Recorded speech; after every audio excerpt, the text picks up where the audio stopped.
ఉంటారు. మనుషులు ఎన్నెన్నో వాగ్దానాలు చేస్తూ ఉంటారు. ఆ వాగ్దానాలు గుర్తు చేసినప్పుడు నేను అలా అనలేదే, నేను ఇలా మాట్లాడలేదే అని తప్పించుకుంటారు. కానీ దేవుడు ఎప్పుడు కూడా వాగ్దానం చేసిన దేవుడు, నమ్మదగిన దేవుడు అని పరిశుద్ధ బైబిల్ గ్రంథంలో చాలా చక్కగా రాయబడ్డది. అబ్రహాముతో ఎప్పుడు దేవుడు వాగ్దానం చేశాడనంటే, అబ్రహాముకి పిల్లలు లేరండి. అబ్రహాముకి ఎవరు లేరు? పిల్లలు లేరు. చక్కగా వింటున్నాడు. విని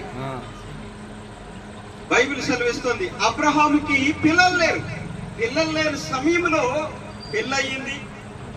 75 సంవత్సరాలు వయసు అయిపోయిందండి అబ్రహాముకి. తన భార్య వయసు ఏమో 65 సంవత్సరాల వయసు. శారమ్మ వయసు ఎంతండి? 65 సంవత్సరాలు.